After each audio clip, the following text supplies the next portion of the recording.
Kalau seandainya orang Jakarta percaya Pak Anies jadi gubernur pun, saya berani jamin kok dia akan lakukan normalisasi yang sama seperti saya lakukan kok, nggak usah bohong lah. Pertama, Gubernur Anies tidaklah jujur. Kedua, Gubernur Anies tidaklah transparan. Ketiga, reklamasi Ancol ini tidak ada manfaatnya bagi masyarakat sekitar. Program rumah DP 0 rupiah ini adalah program ambisiusnya Anies Baswedan yang dia canangkan waktu kampanye Pilgub. Anies menentang konsep sewa murah yang digerakkan Ahok waktu menjabat Gubernur DKI. Menurut Anies, konsep sewa itu membuat warga tidak mampu, tidak akan pernah mampu membeli rumah. Dan dia menawarkan konsep warga tidak mampu bisa membeli rumah dengan DP 0 rupiah atau nggak pakai uang muka. Proyek ini dianggap proyek gagal total karena Anies Baswedan tahun depan sudah nggak menjabat lagi jadi Gubernur DKI. Sedangkan pembangunan rumah DP 0 rupiah baru mencapai kurang dari 1.000 unit, sedangkan targetnya adalah 232.000 unit. Sementara itu, pejabat Pemdanya kini sibuk main mata dengan mafia tanah. Nah, masalah tanah ini juga yang sekarang membelit Pemda DKI. Kalau dari satu lahan saja, mereka bisa dapat selisih dari harga markup sebesar 100 miliar rupiah. Maka kalau di total 9 lahan yang mereka beli diperkirakan nilai korupsinya sebesar 1 triliun rupiah.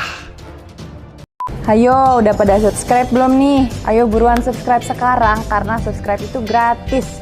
Buruan klik tombol merahnya dan nyalain loncengnya biar kita makin semangat bikin kontennya. Yuk!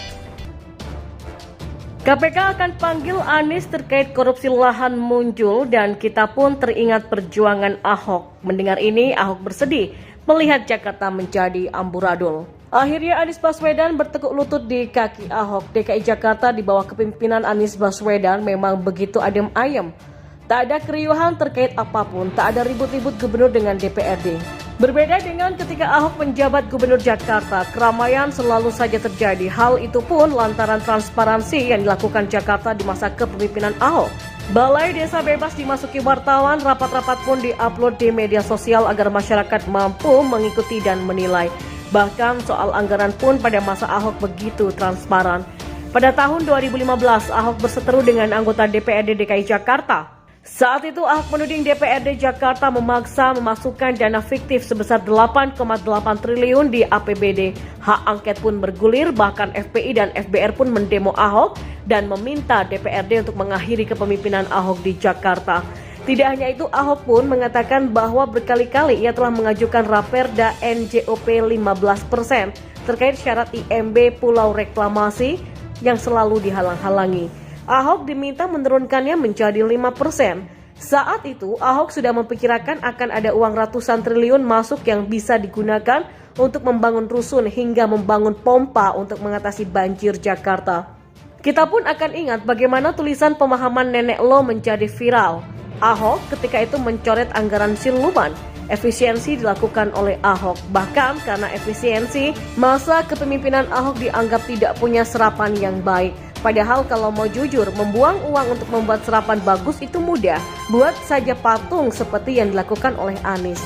Dulu saya sempat berpikir apakah yang dilakukan Ahok itu benar-benar nyata atau hanya bikin rame.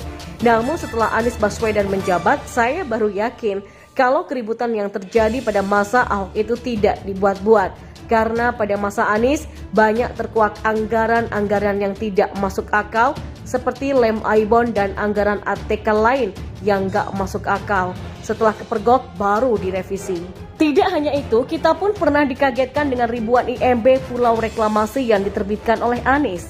DPRD Jakarta saat itu mengatakan kecolongan dan menganggap penerbitan IMB itu dilakukan secara diam-diam. Tetapi yang mengherankan adalah yang namanya kecolongan itu pasti merasa kehilangan. Namun pada faktanya meskipun merasa kehilangan tidak ada upaya apa-apa. Penerbitan IMB tersebut pun tanpa NJOP 15%. Ratusan triliun yang bisa digunakan untuk kepentingan warga hilang. Masa kepemimpinan Anies memang kerap dibumbui drama anggaran yang digunakan untuk hal-hal kurang yang berfaedah. Meskipun begitu, hal itu tidak menjadi masalah karena dianggap tidak melanggar hukum. Akan tetapi, bagi orang yang mampu berpikir rasional, kita sudah bisa menilai kemampuan Anies dalam memimpin Jakarta. Hampir tidak ada kebijakan yang mengena langsung pada masyarakat. Janji-janji keberpihakannya pun hingga kini tidak bisa direalisasikan. Terkait janji, kita tentu saja ingat bagaimana Anies menjanjikan rumah tapak DP 0 rupiah bagi warga miskin. Ingat ya, rumah tapak. Dalam debat, Ahok mengkritisi hal ini dan mengatakan kalau program rumah tapak dengan DP 0 rupiah bagi warga miskin mustahil untuk dilakukan. Namun Anies tetap ngotot. Ia bersikukuh kalau dengan keberpihakan hal itu bisa dilakukan. Nah, terkait rumah DP 0%, akhirnya omongan Ahok terbukti kalau rumah tapak itu mustahil. Anies akhirnya merevisi rumah tapak menjadi rusun alias rumah lapis. Namun beberapa waktu kemudian tercium bau korupsi di pengadaan tanah untuk rumah DP 0%. KPK menetapkan 5 orang tersangka dugaan korupsi pengadaan tanah di Munjul, Kelurahan Pondok Ranggon, Kecamatan Cipayung, Jakarta Timur, tahun 2019. Dan berita terbaru hari ini, KPK mengatakan bahwa Anies akan segera dipanggil lantaran dianggap memahami program pengadaan lahan tersebut. Begitu juga dengan DPRD yang juga punya kewenangan untuk menetapkan RAPBD menjadi APBD bersama Pemda DKI Jakarta.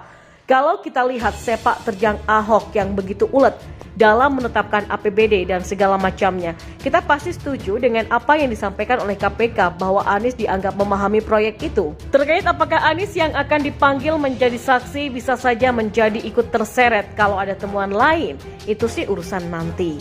Yang penting saat ini kita bisa membandingkan bagaimana pemimpin yang dipilih berdasarkan kinerja dengan pemimpin yang dipilih hanya modal seiman saja. Terlepas dari itu semua, kalau melihat nasib Anies sekarang ini sebenarnya tidak jauh beda dengan Gatot Nurmantio dulu. Keduanya sama-sama pengen jadi presiden, tapi waktu yang tidak berpihak. Kembali kepada Anies Baswedan, 1000 alasan sudah Anies keluarkan untuk menangkal serangan. Toh dia tidak mampu. Hampir semua kalangan menyalahkannya kecuali Kadrun karena tidak melanjutkan normalisasi sungai. Sebab menurut perhitungan para ahli, normalisasi adalah solusi paling ampuh untuk mengantisipasi banjir Jakarta yang saban tahun mendapat kiriman air berlimpah dari hulu. Tetapi Anies menolak untuk melanjutkannya. Dia malah menggantinya dengan program naturalisasi yang sampai sekarang tidak terlihat rupanya seperti apa. Yang banyak kalangan, bahkan yang rakyat biasa sekalipun menganggap program itu tak akan mungkin dilaksanakan di Jakarta yang wilayahnya sangat terbatas. Jadi dengan bangganya, Anies berceramah di hadapan Kadrun dan pawangnya yang sampai kini lari menyatakan bahwa mengalirkan air menuju laut menggunakan pompa itu melawan sunnatullah. Yang besar itu adalah yang kuat kesabarannya. Yang besar itu adalah orang yang kuat kesalehannya. Ngerti? Ini harus kuat.